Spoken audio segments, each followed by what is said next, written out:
Welcome to Cartoonist Kayfabe. My name is Ed Piskor. And I'm Tom Scholey, author of Jack Kirby, The Epic Life of the King of Comics, and Fantastic Four Grand Design. Let's go cross-collectible today, man, with the issue 1 of the Double Dragon comic from Marvel Comics. But first, I want to let you guys know that Jim and I are going to be representing Cartoonist Kayfabe at Heroes Con at the end of this month, June 2022. If you're going to be in Charlotte, North Carolina, come visit us. Come say what's up and make sure you fly that Cartoonist Kayfabe flag by grabbing something from the spread shop. It's always really cool seeing those shirts running around the convention circuit. But I want to invite you guys to like, follow, and subscribe to the YouTube channel. Hit that bell so that we can notify you when new vids are available. And that helps mitigate the kayfabe effect, which is what happens whenever we talk about a comic. By early afternoon, midday, the aftermarket is either devoid of those comics off of Amazon and eBay, or you're not going to get the cheapest copy that somebody who has a subscription to the video is able to get access to. Also, if you watch these videos to the very end, that pushes our YouTube content out to further comic book loving YouTube viewers who don't necessarily see our channel. It helps us grow our subscriber numbers. We recently hit 62,000 subscribers, and we're very much barely scratching the surface of the 6.2 million that we're trying to get as a subscriber base. Without further ado, Tom, man, we're taking a look at the cover, Marvel Comics, issue number 1 of Double Dragon with Hammer and Spike themselves, man. Billy Lee, Jimmy Lee, or depending on where you're looking, Bimmy and Jimmy. Shouts to Alika Seki, Maui Comics, for pointing that one out.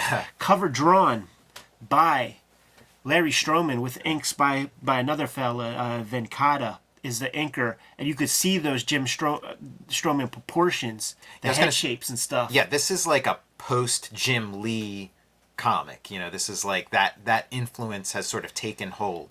It also, this costume reminds me of that sort of like 90s Daredevil. Remember when Daredevil got kind of like an armored looking costume? This is, as far as licensed materials and stuff go, this is a cool set of costumes. Yeah. Like, I was young enough to be watching the animated series. Mm-hmm. The Code of the Dragon. Like, I was there. Yeah. They got these weak masks and stuff with like Gil. They look like Merman from Masters of the Universe. They have the same color scheme, like a blue dude, a red dude. They have dragon bikes and shit. But these are kind of flyer. Yeah, they gave the comic, I mean, they gave like the IP, whatever, you know, the video game. They gave it like a sort of state-of-the-art Marvel makeover. This is what Marvel kind of looked like back then, and you know, for better or worse. Yeah, absolutely. July 1991. They got their hands on lots of licenses, man. They had some money to play with after issue number 1 of Spider-Man and X-Force and X-Men. This might be before some of those, but post Spider-Man. Yeah. But there was a glut on the market of, there was like Terminator comics, there was Toxic Avenger and Toxic Crusader, a lot of new RoboCop comics starting up. And the penciling duties are given to Tom Rainey here with Brad Venkata as inker. But you cannot tell me that Jim Stroman, why do I keep calling him Larry Stroman, hasn't had his hands on at least the first 1, 2, 3, 4. Yeah, kind of like there was like a handoff. The first 4 pages are no doubt Larry Stroman influenced, heavily laid out at the very, very least. These, the eye shape, the shadow, the kind of expressive lines here that don't need to be there. That's Larry Stroman work. And this is a female, by the way. That's Marion. It makes me, you don't get much with the video game, right? It opens up. She gets punched in the stomach. She gets punched in the stomach and take it away, just off the street, and then your boys come out of their garage, and it's on. In this comic, she's like an underground cop. You know, trying to work against this shadow organization or whatever. It adds a little bit of agency to the girl. It makes her less of just not just a victim or damsel in distress. She's actually has some narrative function. Yeah, she is sort of like a partner in the adventures, as you know. There's all kinds of one of the places where this shit falls short is having, it's called the Shadow Organization or Right. whatever, and having all these ersatz like Marvel created, dashed out like bad guys. I think this comic hit 6 issues, and if they don't fight Abobo Right. in one of them, like, fuck you. If you don't fight Linda with the mohawks and some whips, Yeah. fuck you. Well, that's what I'm thinking about this. Like, you have the assignment of creating a Double Dragon comic. Maybe, most likely, you're not the like, we were the target Right. audience. We were the kids. We could have told you how to make one of these, but I was like 11 or something. But they're coming at it. They're like, we want to make the best possible comic out of this using our skill set. So we're going to sci-fi it up. They super it up. They give it, they make it a little more.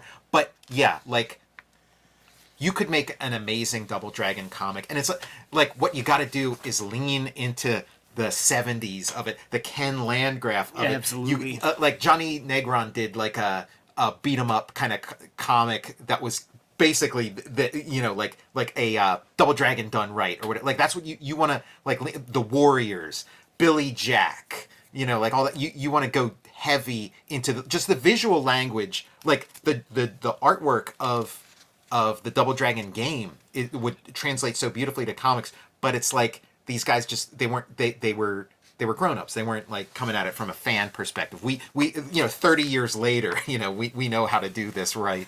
The first 4 Larry Stroman pages really sort of shows you what he's bringing to the table. There's Yeah. a lot of interesting angles, some interesting panel layouts and stuff, devoid of backgrounds in the way that 90s comics are, but it's still kind of cool looking. There's enough there. When it gets to, this is the Tom Rainey stuff, no doubt, straight mid-shot views and things, kind of more boring to look at. Yeah, it's like the Chuck Norris Karate Commando comics that Ditko did. Yeah, like one Dutch angle. It's not very much divorced from just your standard 6-panel grid.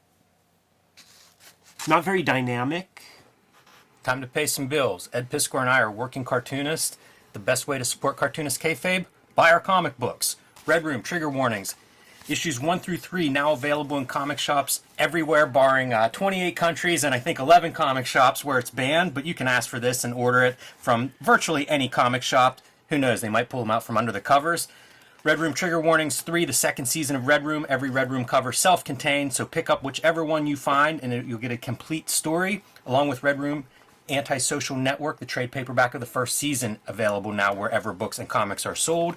Hulk Grand Design, Monster Madness, a retelling of the 60-year history of the Incredible Hulk. I am writing, drawing, coloring, lettering, the whole shebang, the Grand Design way, and this is available now in comic shops everywhere. Both issues, the complete story of the Incredible Hulk's rich history. Pick that up now wherever comics are sold. And back to our regular scheduled programming. The sort of character traits of these guys. You have the stoic black, brunette leader, and then the more carefree, footloose and fancy-free blonde brother. Yeah, I had a hard time because like one of them puts like a little bit of oomph into their language, like there's a little bit, and then the other one, it has like a completely flat affect, but the difference is so subtle. I was like, am I just reading into that because there should be a contrast between these two characters, or is that genuinely what they're attempting? The Billy Lee leader character really is a part of that trope of like all the leaders that when you were a little kid like playing as the Ninja Turtles, nobody wanted to be Leonardo, Right, or Cyclops, yeah, or Falcon, General Hawk or Falcon or Duke or something. It's like they're the bosses, even though you're equal. Like they're still the supervisor, and they're like kind of uncool. And that's certainly what the brunette dude is here. They never cracked the code. Even in the animated series, they just never cracked the code of Double Dragon, and it's such an evocative title. Yeah, great title. Great logo. The character designs in the video game are perfect. Amazing character design. You're right. Like they should be fighting Abobo. By the end of issue 1, it's like Abobo steps out and they got to fight him. Like that's got to be what it is. And reading this really made me want to make a Double Dragon Me comic. too. It's so funny you say that because me too. I'm like, man, maybe I got to see about getting that license. Yeah, right. Who's got the... But then I thought, you know what? You could do a pretty, like, badass, creator-owned Double Dragon, which I think, like, I need to revisit that Johnny Negron comic, because that's what it felt like to me, at least. Once again, these costumes so much better than the animated series that comes out a couple of Yeah. years later.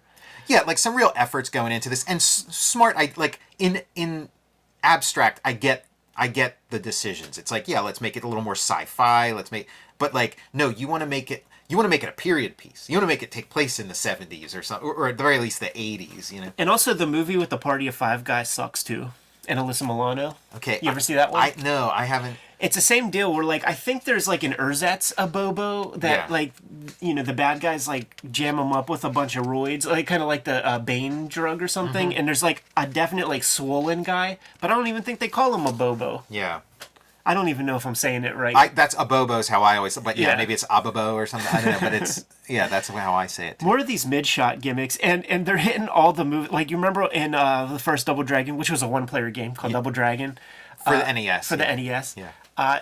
If you keep a guy alive and you just keep punching him, and you let him recover, and then you punch him some more, and then your heart meter goes up, and then you have access to more moves. Right, yeah, you get better moves the more guys you beat up. Yeah, and So I feel it's like almost they're like an showing RPG. us that. I resent, because I was a fan of the arcade game. I loved the arcade game, and I resented all the changes that they made when they brought out the NES one.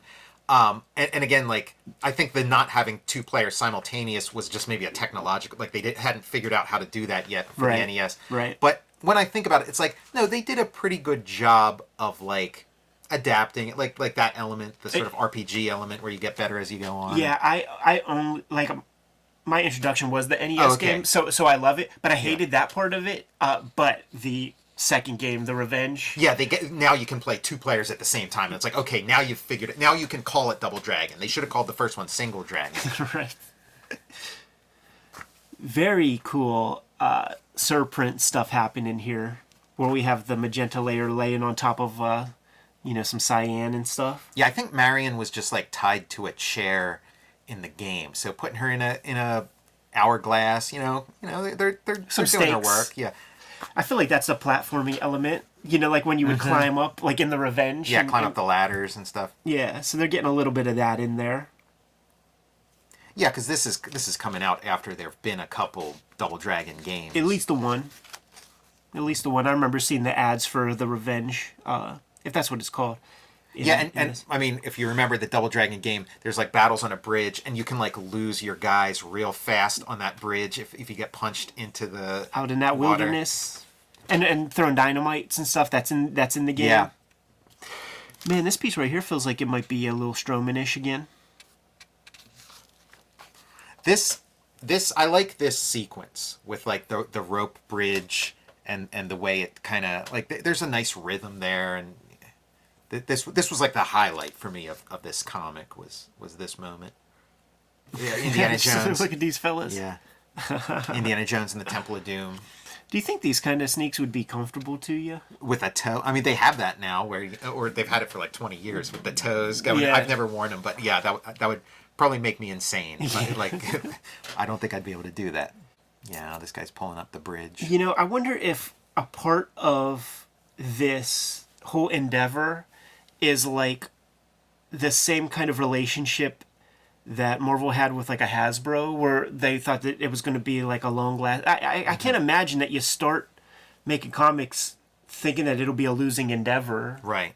So like by introducing all these characters, does that create a situation where Marvel has some stake in some spin-off stuff? Is that Yeah. in the contracts? Because there is all that shit, and it's just like, keep it to the streets. Like Right. when they turn all of these kind of the RoboCops, like all that stuff into just another Marvel comic. Yeah. It's boring. Yeah. They're using like the toolbox that they have instead of customizing to the thing that it is. But I can't imagine like a bunch of grown-ups respecting the source material Right. enough, being kind of like, this is some stupid shit. Like maybe my son plays this game and I fucking hate it, or my Right. nephews are always at the arcade, or spending their lunch money on it. I think about that the prejudice of that stuff because I just I play video games a couple times a week and still on that 16-bit level at the most.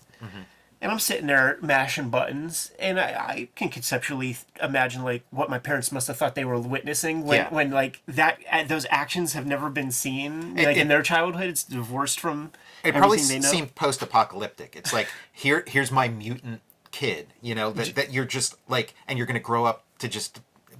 You're still going to be pressing those buttons in their basement, 30 years later. Which is the case. But like, so the idiot box is immersive, but now you can interact with the idiot box and make the TV do things. Yeah.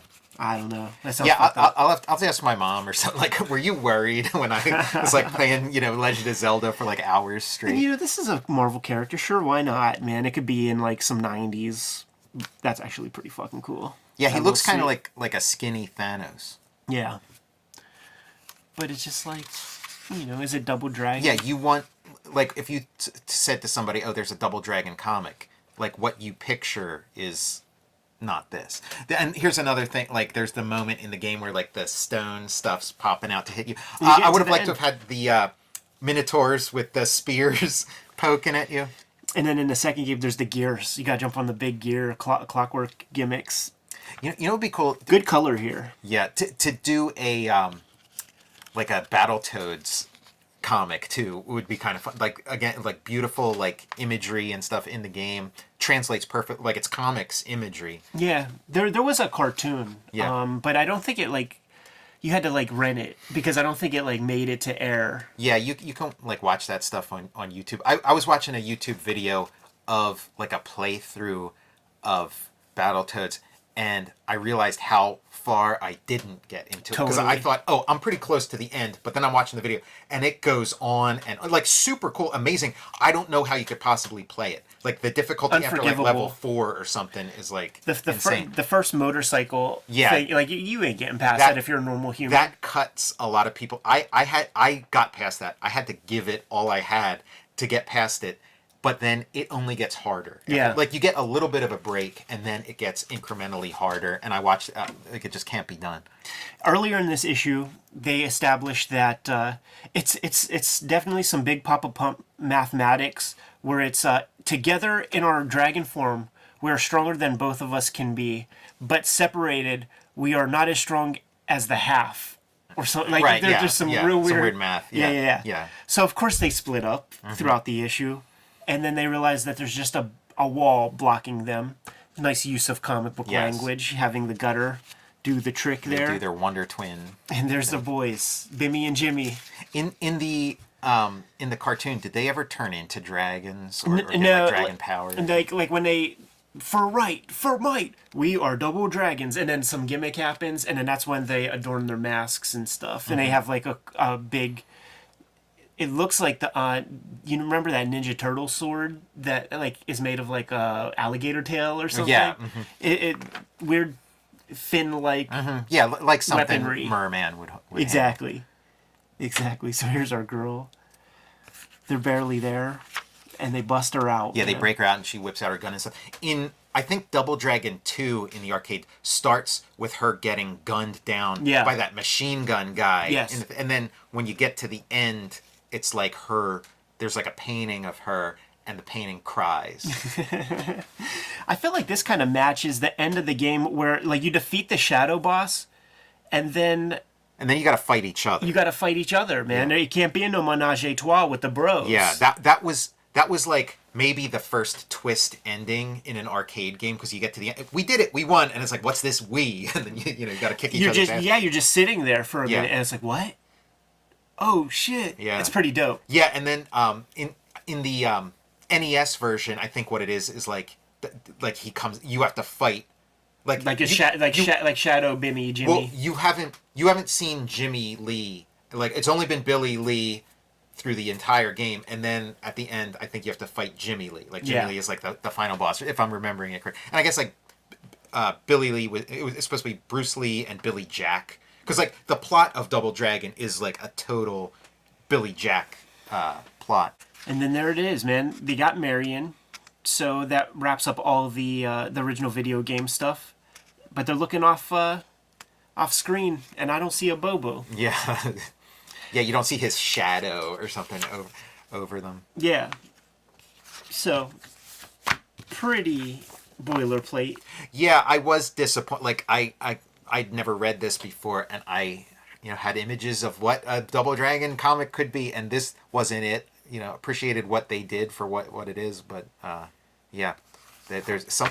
It's almost a crime that there isn't like this like great. Maybe there's a Double Dragon manga that we don't know about that does all that stuff. There is such great like pen and ink imagery of Double Dragon that exists, man. There's certainly the cabinet of the arcade machine, and then there's so much like in Nintendo Power where they just kind of trace off here. Like I know we got something here, man. But they trace off like Hera Tetsuo artwork, like Fist of the North Star type shit. Yeah, because that is sort of like a Fist of the North Star kind of like that. That is kind of the look I'd be thinking of for like a Double Dragon. Like, look at that. Yeah. And this is no knock on Tom Rainey, and certainly no knock on Larry Stroman. Yeah, not at all. Yeah. But I really like this is not right. None of this is right. It's traced off of like I know this Fist of the North Star image, but it is outsider. Yeah, I think Ken Landgraf Would needs be to be the perfect. one to do the Double Dragon comic. He would be perfect. And these are your villains. But yeah, and like the girls with the whips, they needed to be in there. I feel like you could do more with Abobo. That is just very normal proportions. Where Abobo has like a head like a space helmet, And there's like weird black eyes. Yeah, he has like eyes that have like white In the middle? It's black where the white of the eye would be, and white where like the color part of your eye would be. Oh, dude, Bimmy and Jimmy about to do their gimmick. Yeah. Gauntlet, another great comic. Yeah, dude, like NES comics. Absolutely, man. Anyhow, had to bust out the Double Dragon, feeling nostalgic, playing those video games, seeing what Marvel was able to do with very little rope to play with. You know what? Another ingredient that's missing is the sound. Like, Double Dragon has some of the best sounds of somebody getting like punched or kneed in the face. Yeah, not bad, man. I'm good to go if you are. Yeah. Kayfabers, like, follow, subscribe to the YouTube channel, hit the bell so that we can notify you when new vids are available. And if you're going to be in Charlotte, North Carolina at the end of this month, and you're going to Heroes Con, come see Jim Rugg and myself representing the Cartoonist Kayfabe. Tom, what do you have out there? Check out Jack Kirby, The Epic Life of the King of Comics. Fantastic for grand design. Go to my Patreon. Go to patreon.com, search Tom Scholey, and see the different comics I've been working on over the past 2 years. And check out my YouTube channel, Total Recall Show. Red Room Trigger Warnings, issue 1, 2, 3, and 4 are on the stands as we speak. Murder on the Dark Web for Fun and Profit is the name of the game in Red Room Comics. Every issue is completely self-contained, so if you see an issue, scoop it up. You will get a complete story, and if you dig it, give another issue a sample. You can find these comics at my Patreon. In the link tree in the description below this video. There are more than 200 pages in the archive, probably closer to 250 now that I think about it. $3 gets you that archive, and I put new strips every Tuesday. Hit up our spread shop to acquire any Cartoonist Kayfabe merchandise, hats, t-shirts, mugs. That helps support the Cartoonist Kayfabe channel. And if you have some of that stuff and you're going to be at Heroes Con, I want to see you rocking it. Tom, you're here at guest host capacity. So the responsibility is yours, man. Give them those marching orders, dude. Make more Double Dragon comics.